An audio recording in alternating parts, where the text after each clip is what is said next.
Monks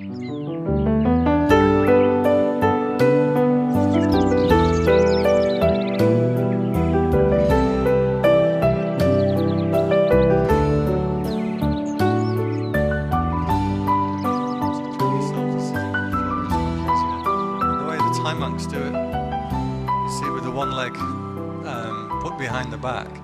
Really, this is how because we have these long ceremonies that, like 3 hours and 4 hours and chanting, and you're in your ceremonial robes, and it's, red hot, and there's no air conditioning, so you need to find the most comfortable way. And this is the way you can sit for much longer this way, once you train your legs to do it. First of all, you're like this, of course, but then after a while, you can settle into it. And if it starts to get painful, you do this.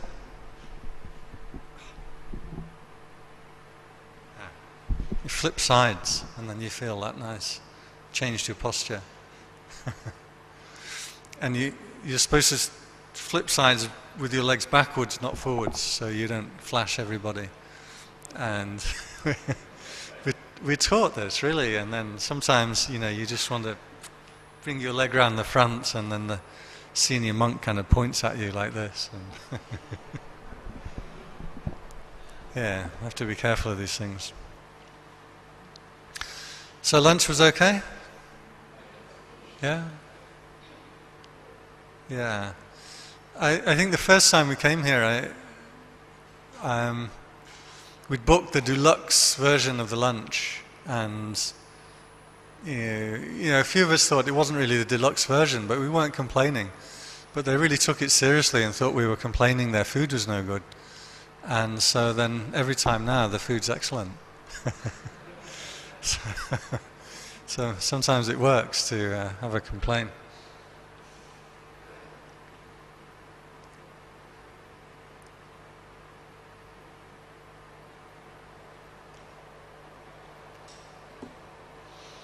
The reason I come here to Waibat, by the way, is this is, in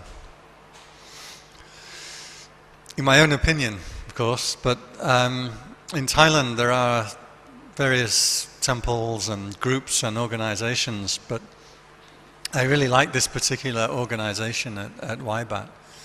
Of course, every organization has its downsides and has its problems, and it's, misorganization and different things. But the thing I like about this place, they have an old center on this side and a new center on that side. And then this is like a day center in the middle. And they use the facilities to the max. I mean, every time you come here, there will always be things going on. Any day of the week, any week of the year. And regularly, especially in the next building here, there's like 600-700 people can come. They have a huge hall over there that can fit 2,000 people. And they're always, if you want to do things in Thai, you do a retreat in Thai, you have to book several months in advance to get in. And I really like that. After seeing a lot of these temples with these huge spaces and roofs and 350 baht charge to go in and look around and things like this, and yet they don't do anything there. There's no activities. And my own feeling is that it's good to build monuments, it's good to build temples and centers, but you have to use them. I mean, if you build these things and you don't use them, that's kind of frustrating. So I really like this group, the Waibat group, because they use the facilities to the maximum, and they're really trying to do things. They also have a center in Pathum Thani. By the way, the video they showed you, and they said we got this center in Rayong, and then they showed you this like design thing. That's just the design. It's an empty piece of land at the moment. So the two places they actually have going is this place and the one in Pathum Thani. And Pathum Thani is very, very nice. It's only an hour away, and we'll be having a retreat there in English on the first, I have to check. just so you know. January the 7th, 8th and 9th in next year. So, yeah. So that's a really nice retreat because for some reason they give us the best weekend of the year after all the Christmas and New Year celebrations, and it's still really cool up there. The weather's fantastic and it's a beautiful place, and yeah, so good. So if anybody's interested, keep that weekend away, keep that weekend free. Yeah, good. So we're talking about the hawk and the quail. And I mentioned earlier they have that we have in Buddhism a large number of models, different models that you can use, and a model is there to make a prediction and explain something. But models are only models, they're not actually reality, they're not real reality. Same as if you were to look at the population of Thailand, you could split it into male and female, and I think it's like 52% female and 48% male. You could split it into students, working population and retired. And if you're an economist, that's very useful information to see what percentage of your population is retired, or we know that in Europe we're going to have problems soon that too many people will be retired and not enough people working because the population is aging. You can split population of Thailand if you go to the Siam Museum in by Sanam Luang. As you go in there's a big sign that says Thais 50 baht, foreigners 250 baht. Actually, I think it's 350. And I went in there, monks go for free, so I'm not sure if I'm counted as a foreigner or as a monk. And I actually said to them, I was doing a bit of research on how many people go to these places, these museums and things, and I said, how many foreigners come? And they said, oh, only like about 7 or 8 a day. And I said, I've seen hundreds of foreigners outside. And they said, oh yeah, hundreds of them come to the door, but then they don't come in because they see this sign, you see. And I did suggest that maybe if you reduce the price for foreigners and you don't make them feel prejudiced against, maybe they would come in. It's better to have 50 people at 100 baht than it is 6 at 350. But that's the way that they split up the population in Thailand here. There's Thais and there's foreigners. So these are different models that you're putting onto reality in order to understand it, to explain something or for a function. And that is essentially what Dhamma is. Dhamma is a set of models or ideas that you can use to look at this. This is what you're interested in. This beingness, this being alive, having thoughts, having feelings, having pain, having suffering, dying. This is what we're interested in. All of Dhamma or the teachings are just ways that we can look at it or ways that we can relate to it. And if you view it in this way, then you don't get confused with thinking that the teachings are ultimate truths, like they're actually 4 noble truths. Sometimes the Buddha said there was 2. Suffering and the end of suffering.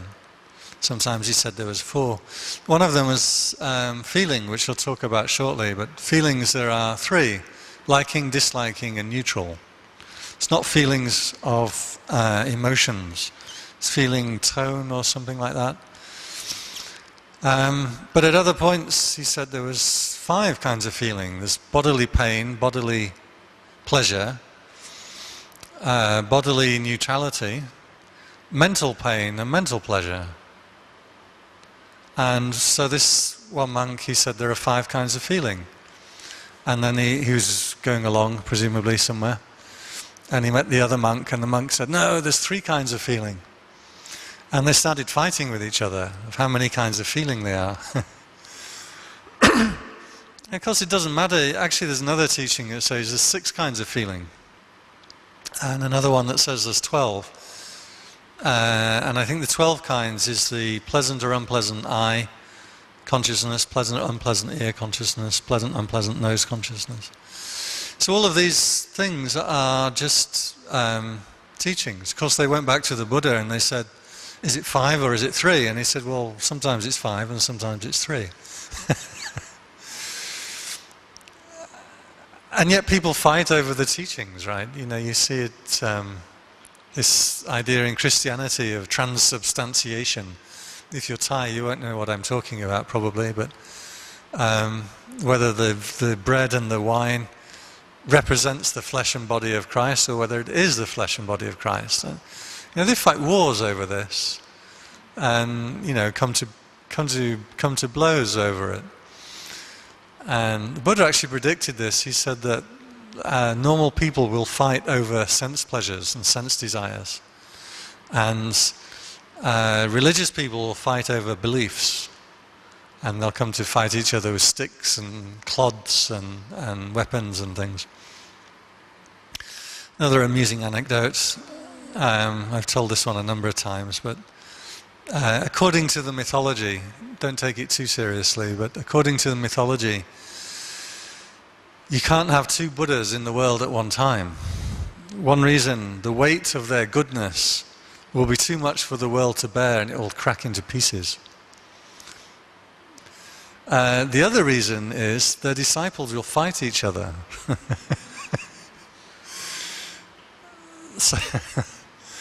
So if you view these teachings as something that's just a model that you can measure your own existence by, what's really important is your being. This is where you really should be looking, what it's like to feel, what it's like to think.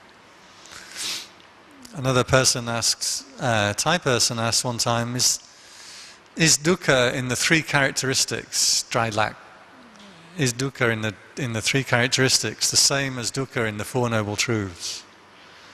ความทุกข์ในไตรลักษณ์เหมือนกับความทุกข์ในอริยสัจ 4 ใช่หรือเปล่า? What do you think? Same or not the same? Same. Actually, there's no dukkha in the 4 characteristics, in the 4 noble truths, and there's no dukkha in the 3 characteristics. The dukkha is in your body, it's here.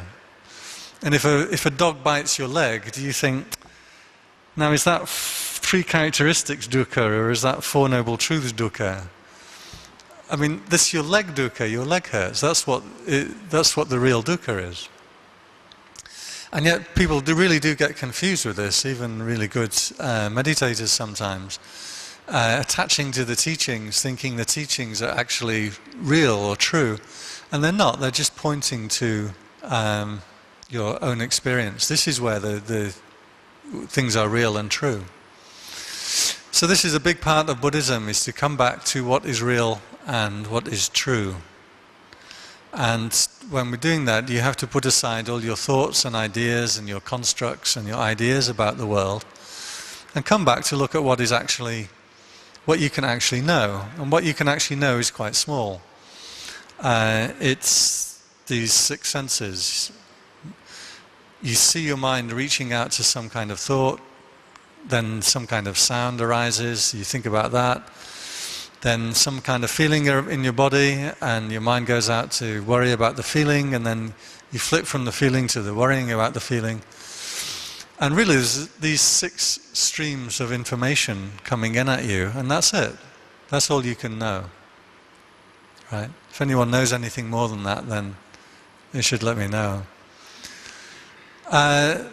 So what is the world? This is why in Buddhism the world is the same as the 6 senses. And many times, this was the topic of the talk I gave a few days ago. Over and over the Buddha would always say the world is the same as the 6 senses, or within this fathom-length body is the world, the arising of the world, the cessation of the world, and the path to the end of suffering. All within this 6 sense all within these 6 senses. So that's what you can actually know. And so we're trading in all the ideas about, my world, and it doesn't mean the world doesn't exist.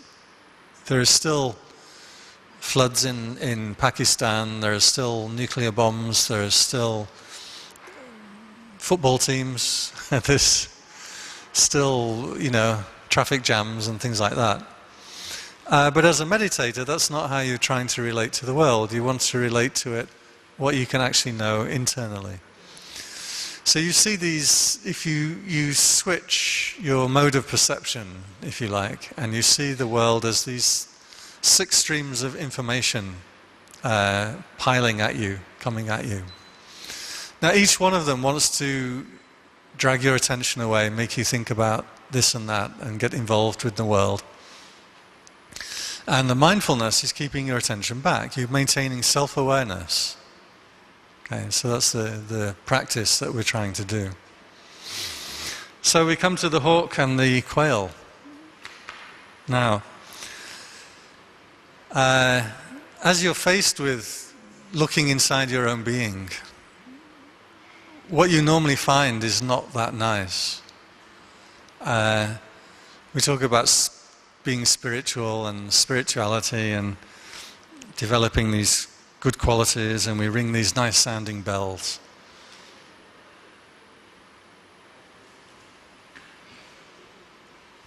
And burn this nice incense and things like that. But really when you look inside, what you see is not that pleasant. And when you first do meditation, you think, oh, this is nice, it's peaceful. But then after a while you just see how deluded you are, and how much anger you have, and how much hatred you have, how much greed you have. Because that's what you see arising and ceasing.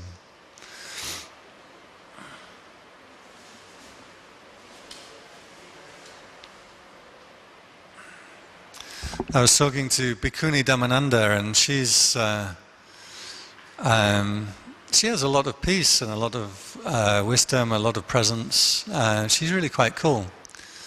And so I was asking her about how she balances being the abbess, being Thailand's leading nun, and the practice, keeping her own practice going. And she said, the hard thing I have is letting go of all this anger. And you're like looking at her, and she's such a peaceful, beautiful, still and serene character. You're like, well, you're what? And this is what you see when you look inside, right? You see a lot of your negative qualities. That's actually all right. That's progress. Don't worry that you're really a terrible person and maybe you shouldn't have taken a look. That's actually progress when you can see these things. But then what do you do about it? You see how neurotic you are. You see your fears. You see your hatred. You see your greed. And it's a mountain, right? You can't possibly defeat all that. And if you tried, that's just your ego again. I'm going to defeat myself, and I'm going to be like this and be like that, and of course that doesn't work either. So what can you do to face this? Is an impossible task. And if you know fairy tales, then you'll know that the hero in a fairy tale, or the heroine in a fairy tale, always faces some impossible task, something that you can't possibly do. But from some clever technique or method, they manage to win out. So either they use their wisdom, or they use a weapon of some kind. So if we take something like Jack and the Beanstalk, one of my favorite fairy tales. I don't know, in Thailand, you know this one, Jack and the Beanstalk? Me, Laval. You have? Okay. The journey that Jack takes up to the heavenly realm on the beanstalk, first time he goes there, and whenever you have a journey in a tale, it's always representing an inward journey. That's why things don't make sense in fairy tales, because it's an inward journey, not an outward journey. First time he goes there, he sees the ogre's wife, and she welcomes him in, gives him some milk and cookies, and then when the ogre comes, she hides him in the oven. Every time after that he goes up, he only ever meets the ogre, he never meets the ogress again. And this is what happens when you go inside. First of all, I can make my mind a bit peaceful. Ever after that, you just see all these terrible qualities that you have, you know. And I said to you earlier about the greed type, the hate type, and the delusion type. I said to one monk before I ordained in England, Ajahn Brahmano, if you ever met him, and I said, so which type are you? And he said, well, when I ordained, he said, I reckoned I was greed type because I'm so greedy. And then he said, but after a while of being here and I see all my anger, he said, I figured I was an anger type. And then he said, but you know, after that I didn't know what I was, so I figure I'm a delusion type. And he says, now I'm all three. And that's how it feels, right? When you're faced with the battle of yourself. So Jack and the Beanstalk was one way. The Buddha also used tales and fairy tales, as well as all these models that he would give. He would also use tales and fairy tales to represent a point. And the idea is that instead of having a technical model of perception, you have these 6 streams of information and the 6 forms of consciousness that arise from it, and then the 6 kinds of contact, giving rise to the 5 kinds of feeling, which give rise to the 3 kinds of craving, which gives rise to the 4 kinds of attachment, which gives rise to the 3 kinds of becoming, which gives rise to the 6 realms of rebirth, and then you have suffering at the end of all that. That's the dependent origination teaching, paticca samuppada. So rather than trying to remember all that, he would also give little stories as a way to talk about it. And one of the stories is the hawk and the quail. And the quail is a little tiny bird about this big. And I don't know in Thai, you have a nok alai, nok to a leg? You have a... I don't know, it's a very small bird anyway.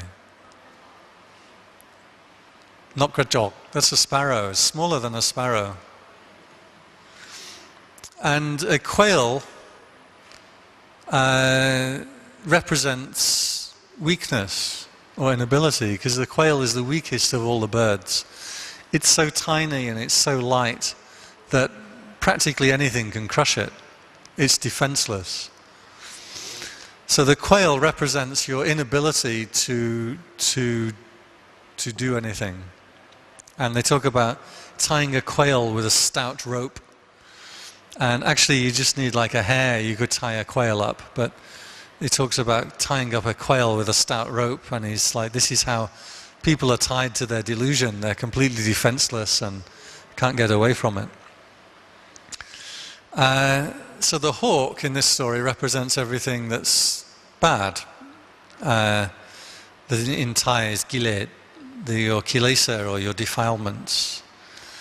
And the idea is that you are this tiny little quail faced with the hawk, big, strong, powerful, murderous hawk, which is all your defilements out to get you. Okay. So the idea is by conjuring up this kind of imagery, it's going to make it easier to remember the point of Dhamma. So the quail is there. I think quails live on the ground, actually. I don't think they fly very much, right? Okay. And don't quails lay the biggest eggs proportionally to the size of the thing? Maybe they represent suffering in that way, I don't know.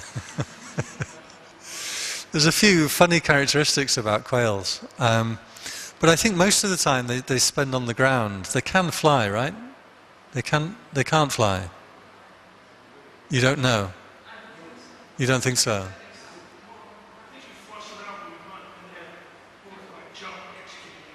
Right.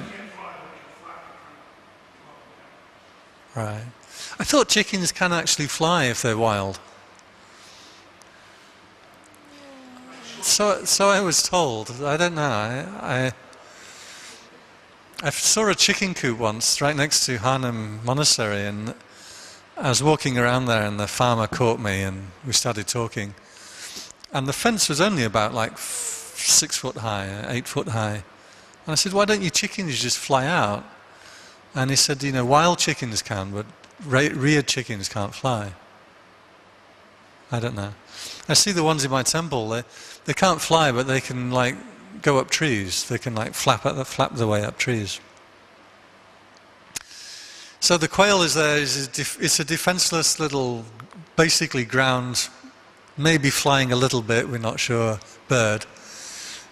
Small and weak and can't do anything, and the big nasty hawk comes down and grabs the quail and flies off into the air. And as they're flying off into the air, the quail says, "Oh, what an idiot I was. I ventured off my home ground. I ventured off my home turf. If only I'd stayed on my home turf, this hawk could not defeat me." Something like that. The quail lamented, "Oh, it's just my bad luck, just my bad karma. I was wandering outside of my proper range and into the territory of others." Proper range is in Thai was what? Khopket, Khongman. Into the territory of others, into the, I don't know how you say that in Thai, territory, into the area, Poom, something like that. If only I'd kept to my proper range today, to my own ancestral territory, this hawk would be no battle for me, would be no match for me in battle. And then the hawk asked, "So what's your proper range? What's your ancestral territory?" And the quail said, "A newly ploughed field with clumps of earth all turned up. That's my proper territory." And so the hawk takes the challenge, he thinks, the quail has said, "You'll be no match in battle for me in my own territory." So the hawk takes up the challenge and he goes down to the churned up field and he lets the quail go and says, "Right, we'll see. We'll see who's tougher." So the So the quail, without bragging about its own strength, I haven't figured that line out, let go of the quail and said, "Go then, but even when you've gone there, you can't escape me." And the quail, having gone to the newly ploughed field with the clumps of earth all turned up, climbing on the top of a large clump of earth, he stood there taunting the hawk. "Now come and get me, hawk. Now you come and get me, hawk." So the hawk, again, without bragging about its own strength, folded its wings and suddenly swooped towards the quail. When the quail knew the hawk is coming at me full speed, it slipped behind the clump of earth. And right there, the hawk shattered its own breast. Its own front shattered on the piece of earth. This is what happens to anybody who wanders into what is not their proper range and into the territory of others. So is that clear? Okay, is that illustrated? That's illustrated. It's a clear image. Illustrated. Okay, the meaning then, he goes on to say, the thing that is not your realm, the hawk is Mara, is delusion. And delusion you can, it means the world, the whole world of illusion, of delusion, of greed, hatred and delusion, of kilesa and defilements. This is Mara. And going outside of your proper ground means going outside the 5 chords of sense desire. So when you're losing your consciousness out through the senses, you're venturing out into what is not your ancestral territory. So this means that if you spend your life chasing after nice things to eat and nice things to see and nice things to have and nice things to own, you're getting caught in the world of Mara, the hawk, and Mara will get you and you'll be a slave to delusion. So what is your proper territory according to the sutta? I can leave this around afterwards if anybody wants the original. But you can just Google up quail and hawk and you come to it anyway. So what is the proper range? What is your own ancestral territory?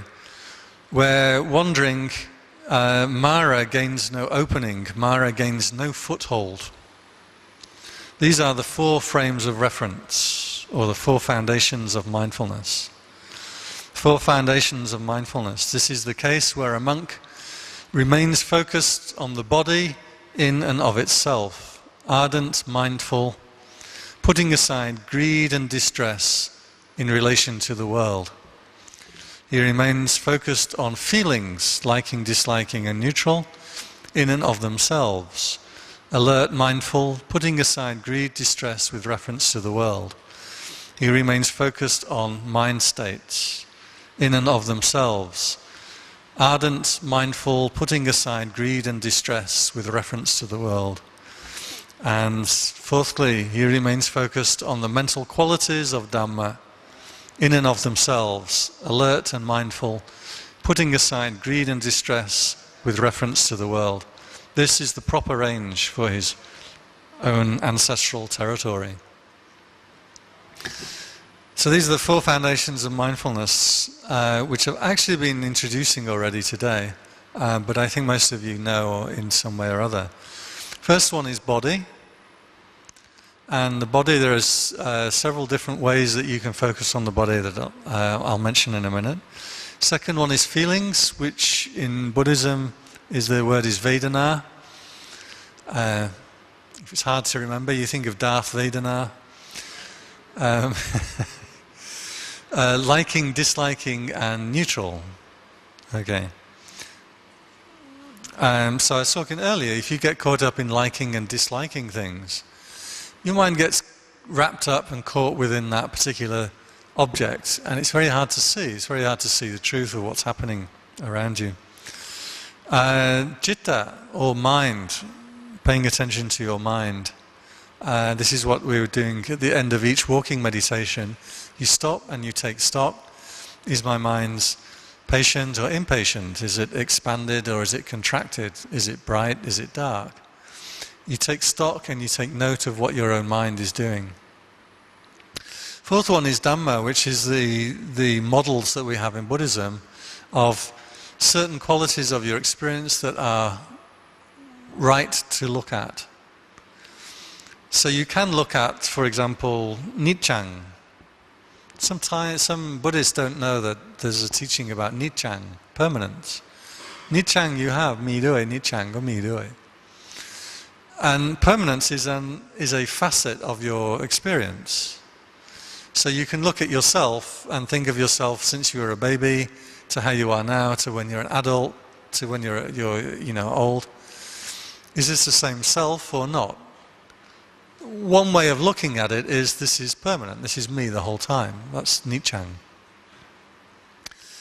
And there's another way of looking at yourself, and that is that I've changed since I was a kid, I've changed since yesterday, I'll change tomorrow. And that's anicca, that's the impermanence. So it's not that like impermanence, anicca, is an ultimate reality. It's a characteristic that we should pay attention to. And that's what Dhamma is. That is what the teachings of the Buddha are. Certain characteristics of your experience are worth paying attention to. If you pay attention to the right aspects of your experience, then the mind untangles and disentangles and comes right. If you pay attention to the wrong aspects of your existence, then you get caught up in the world of Mara, you get caught up in delusion. So take liking and disliking, for example, if you... and this is the change, actually, that most people... you say a movie was good or not good, what you mean is you liked it or you disliked it. When you talk about a good person, what you really mean is whether you like them or not. Does anybody here know a really good person who you dislike? If you really think about it, you could probably pick somebody, Obama or somebody maybe. He seems pretty good, but... do any of you know a really bad person, but you like them anyway? Actually, a huge amount of your life is taken up with liking and disliking. And so it's worth paying attention to this quality that actually most of your opinions around in the world are not really what is true and what's real, but what you like and you dislike. According to evolutionary science, liking and disliking is a shortcut to enable you to do stuff. They probably didn't put it quite like that, but the idea is that you don't have enough mental capacity to assess everything logically and rationally. And if every time you get food, you look at it and you start dissecting whether you can eat it or not eat it. I know some people who do that, actually.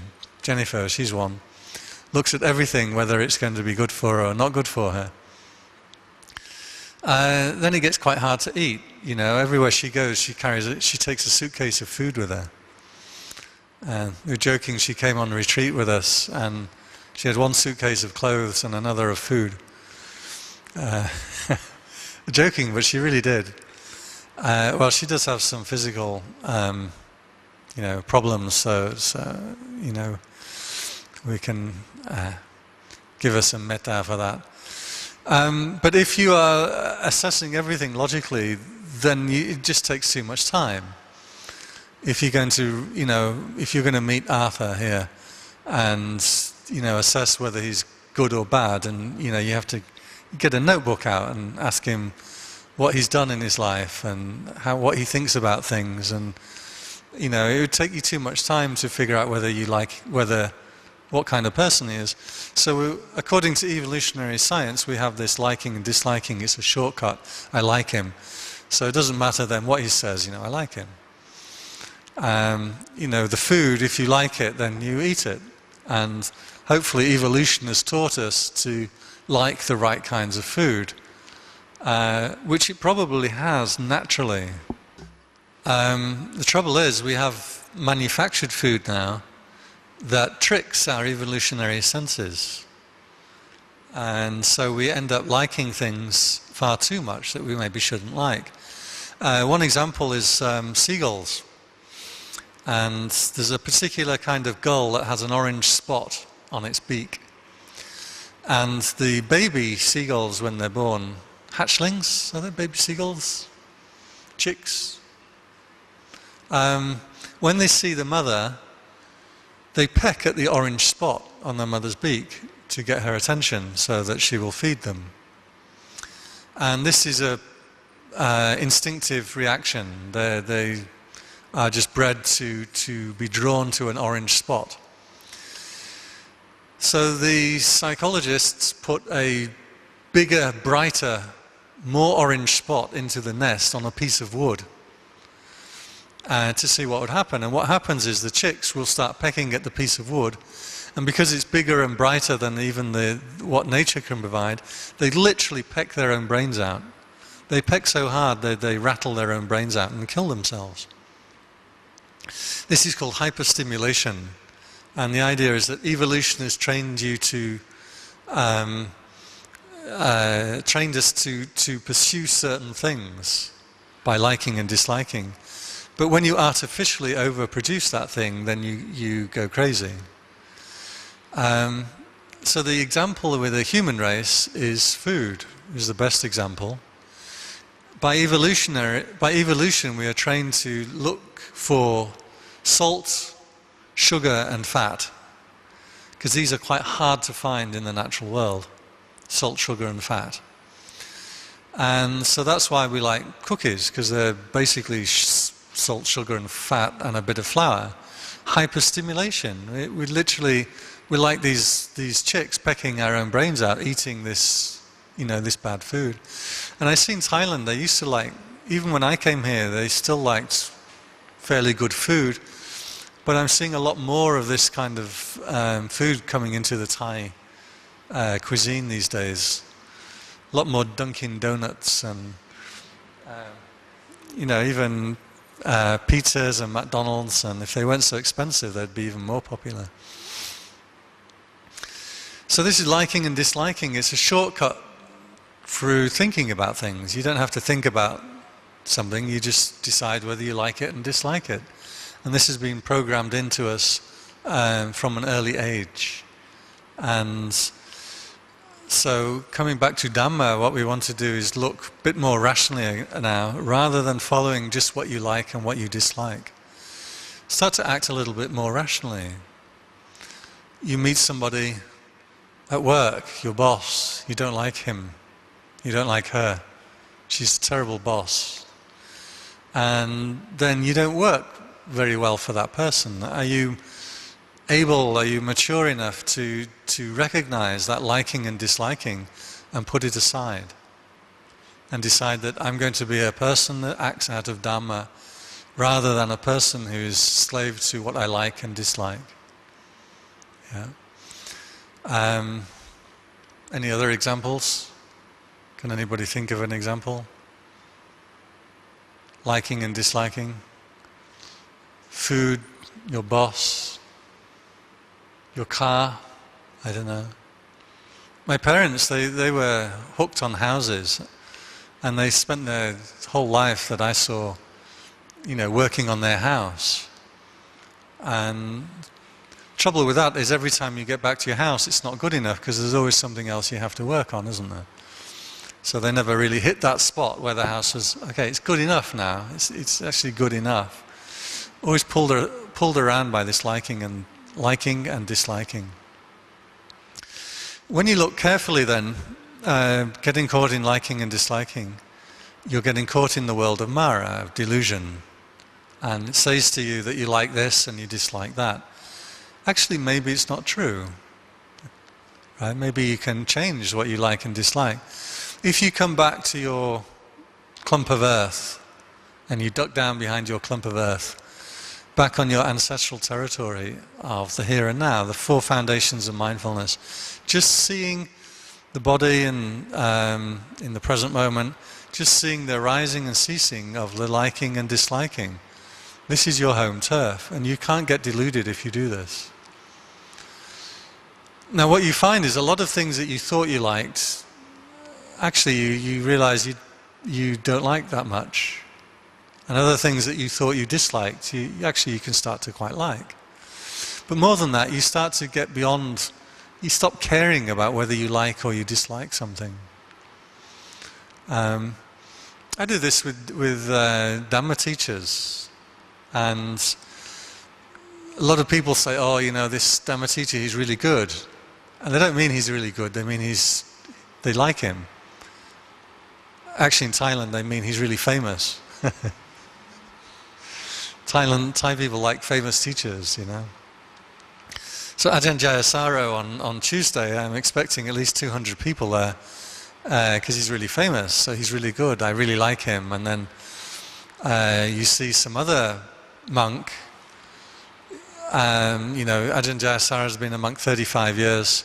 In January there's another monk coming from his group who's been a monk 15 years. And I'll advertise that, but we won't get 250 people come, we'll get like 50 people. They're like, oh, I don't like him so much. I just like Ajahn Jayasaro.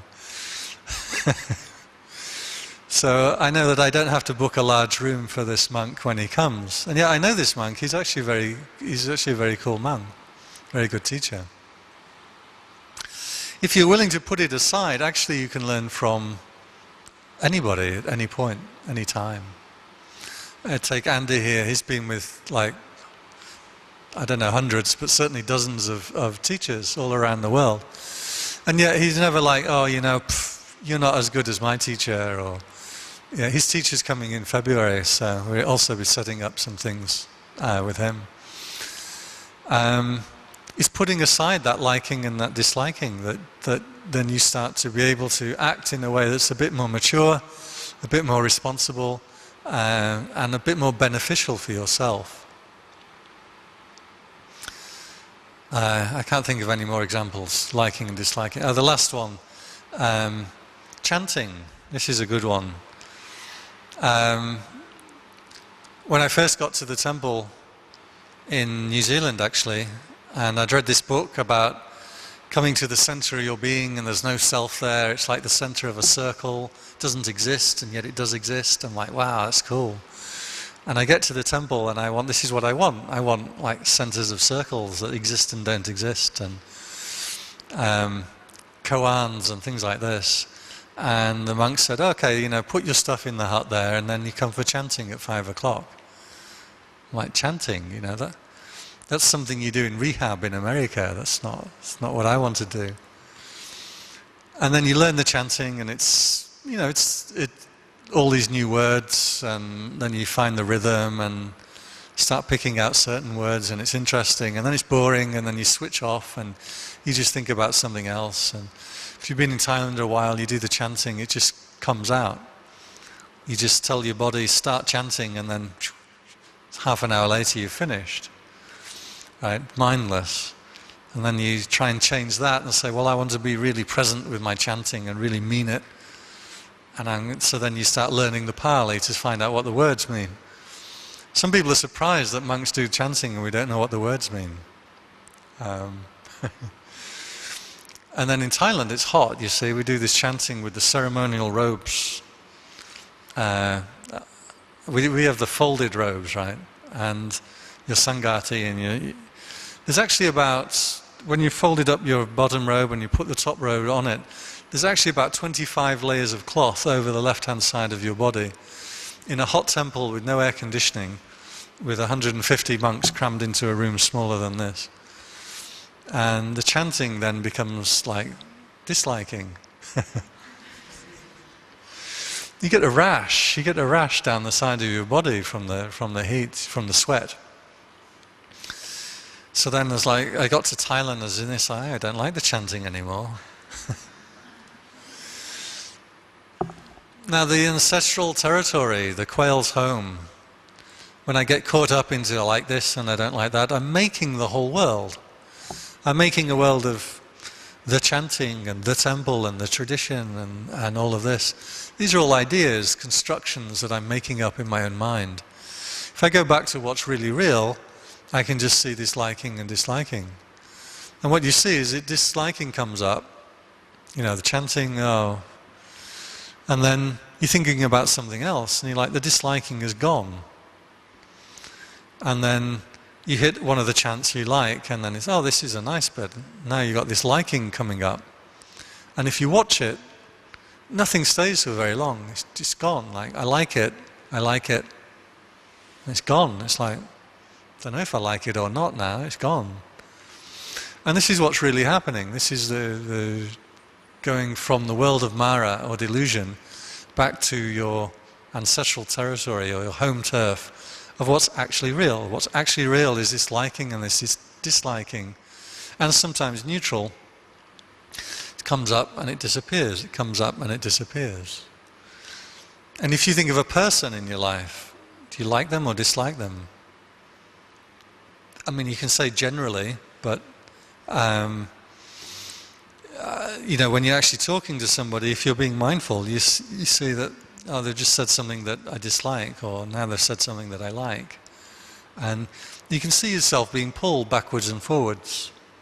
And if you see yourself being pulled backwards and forwards, liking and disliking, by the way, I like to translate as pushing and pulling. I think this is a better translation of Vedana than feeling. Feeling isn't the right word.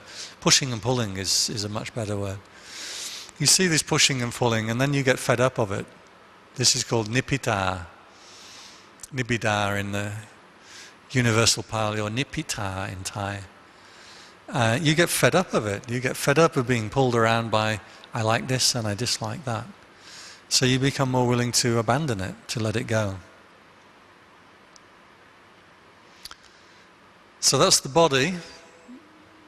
Body is body awareness that we did first of all in the meditation.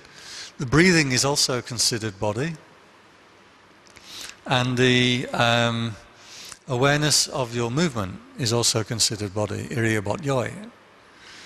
So when we do the walking meditation, this is awareness of the movement of the body, and that we do with clear comprehension. Just to skip back to this point then a little bit, as I mentioned with the initial teaching on the 6 senses, where you feel the mind being pulled away by the senses and you bring it back. Bringing it back, you have this sense of awareness, and you maintain the sense of awareness. Okay. Now, with sati sampajanya, mindfulness of your movement, you're supposed to maintain this sense of self-awareness while you are doing your activities. So while you are eating, actually you don't need to be mindful of eating. You maintain your awareness of yourself while you are eating. I'm just mentioning because this point's a little bit, in my feeling, is a little bit mistaught or confused. When we talk about mindfulness, people think it's mindfulness of what you're doing. So if I'm eating, I must be mindful of chewing. But you're never just chewing, you're also hearing, you're also feeling in the body. Why not be mindful of that? The actual word is sati, to call into mind, sampajanya, the sense of awareness. ความรู้ตัว sati ความระลึกได้ sampajanya ความรู้ตัว So literally ระลึกถึงความรู้ตัว ระลึกถึง means to call up into your mind.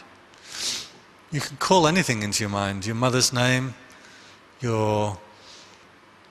where you went to school, your whatever, you can call anything into your mind. So the quality that we're supposed to call into mind is this sense of awareness, sampajanya, ความรู้ตัว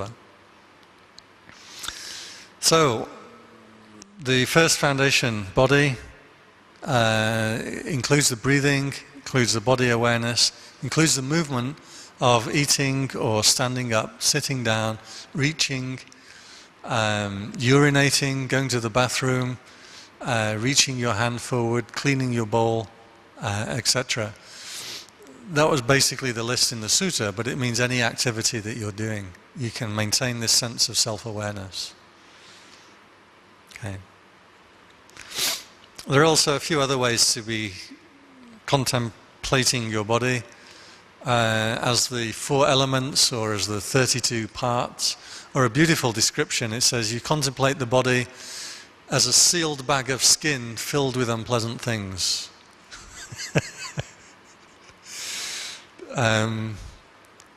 And actually you recite the 32 unpleasant things in the body, is hair of the head, hair of the body, nails, teeth, skin, pus, phlegm, sweat, bone, sinew, bile, etc. And this is one of the ways to contemplate your body. Actually we'll do a little exercise later which is similar to that one. So the second foundation then is being mindful of liking and disliking. And watch the liking and disliking arising while you maintain this sense of self-awareness. So if you like something or someone or some place, and you have this sense of your self-awareness, it doesn't get power over you. The hawk can't get you, put it another way, if you maintain the sense of awareness.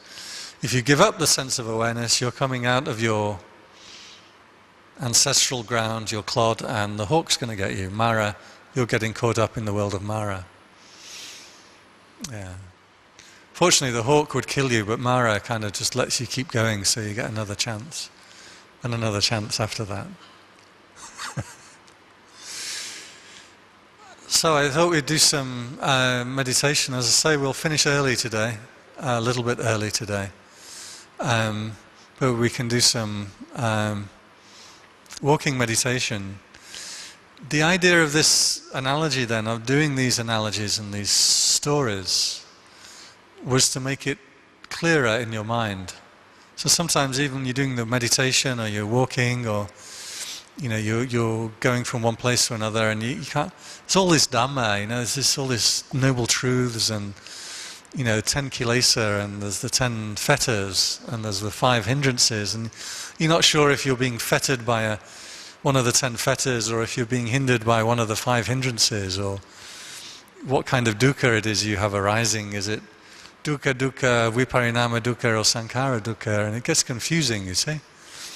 So that's why these tales and these stories are used, is to make it simple, and so you remember, okay, the place where my attention, I keep my attention is within these 4 satipatthana, these 4 realms, 4 areas of mindfulness.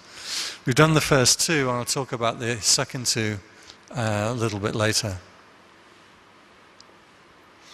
Any questions? George?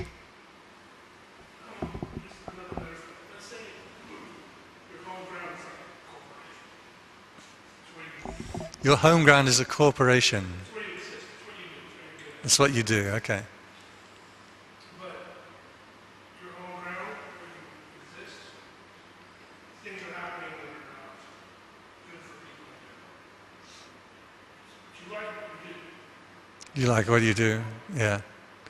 But your home ground is the four foundations of mindfulness, is the body, is the feeling, mind, and Dhamma. So you don't extend this out to like everyday existence. Yes, this is the practice.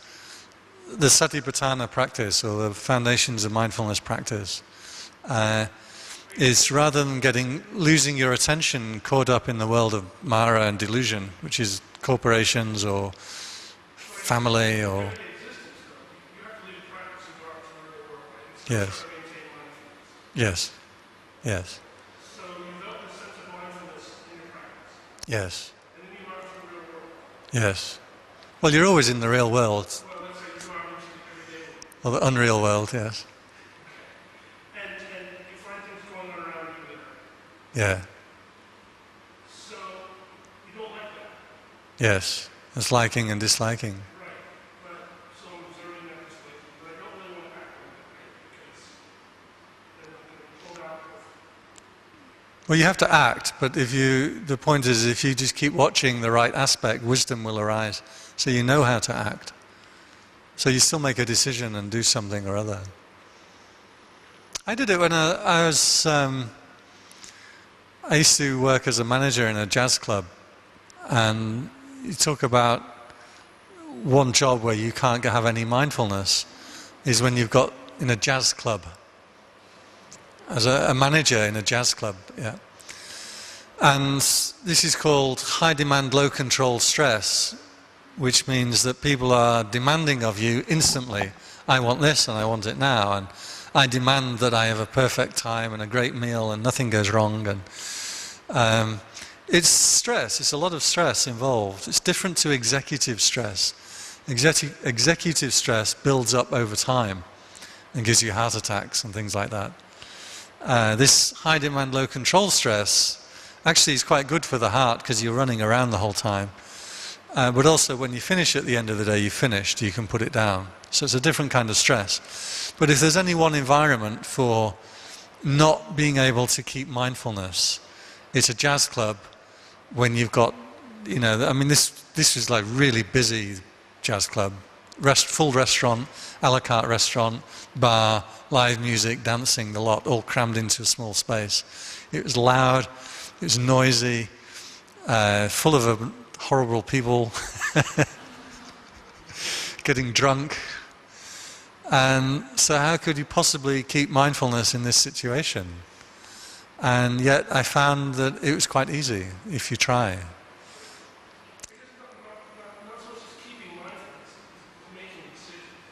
Making decisions, right? Well, usually your decisions are quite clear what you have to do. I mean, when you go to work, you know what you have to do.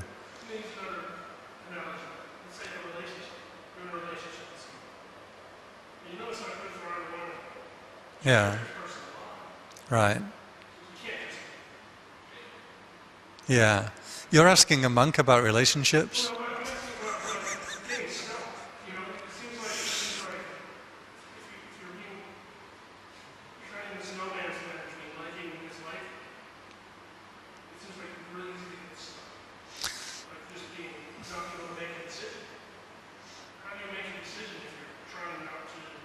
Yeah. I never had a problem myself with doing that because I seem to know what you have to do.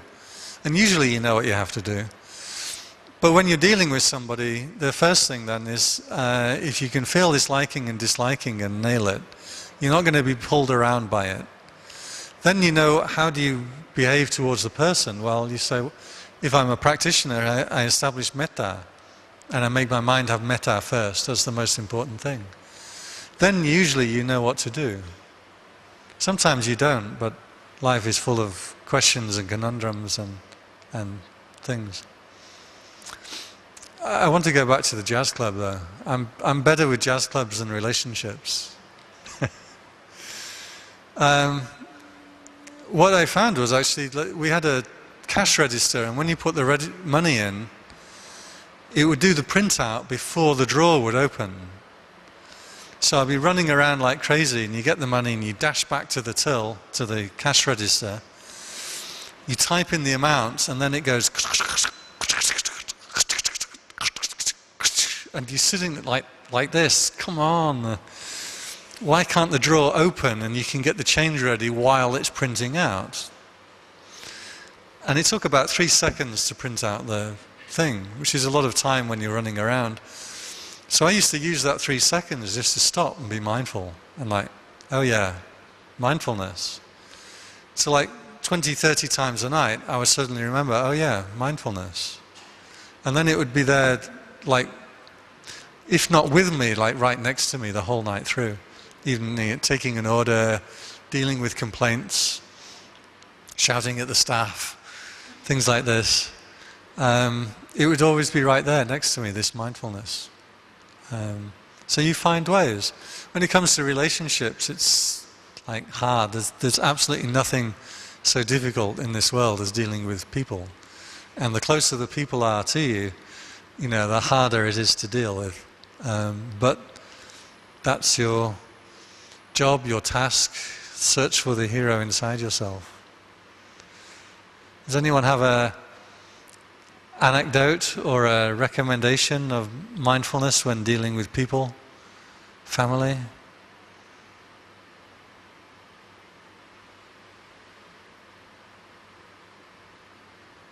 Me? How do you maintain mindfulness dealing with partners? See, nobody's got any idea. Yeah. Yeah. And it's useful to make each of these things a topic. So I made feeling a topic for a while, that I would deliberately just watch liking and disliking, and then at a different time in my practice I would switch and I'd make just the breathing would be the practice, and I'd come back to the breathing, and at other times watching the mind would be the practice. And it's a little bit like learning a musical instrument. You learn each scale and each chord independently, and while you're churning out a chord, it doesn't make any sense. It's just that C chord on the guitar. I mean, it's just like all the other chords are like this, and then you have the C. You've got to go like that. So you do the C over and over again, and then after a while you get used to doing it, and then it's just natural. So we do that. You make a project out of each of these aspects of Dhamma, and then after a while it becomes natural. Yeah.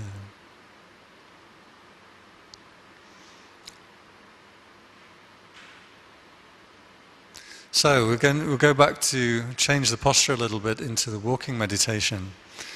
And the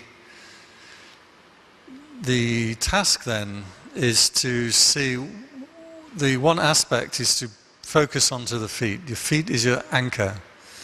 So you're bringing your attention back downwards into the body, onto the feet, to anchor you in the present moment. This is your object of meditation.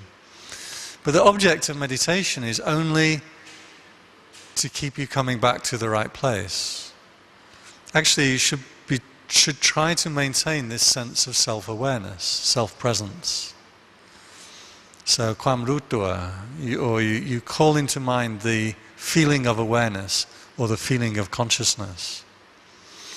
And you might notice a distinction then in the way of the practice. If you're really focusing on the feet, actually that's concentration. You're concentrating on the feet.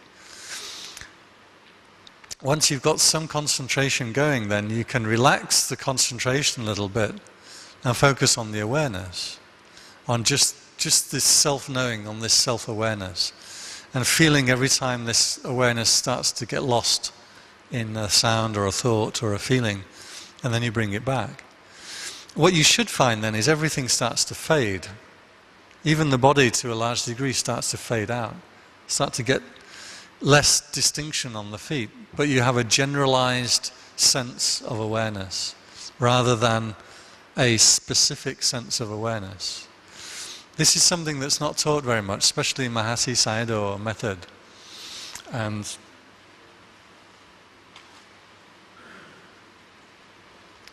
just to prove to you, I'm not making it up.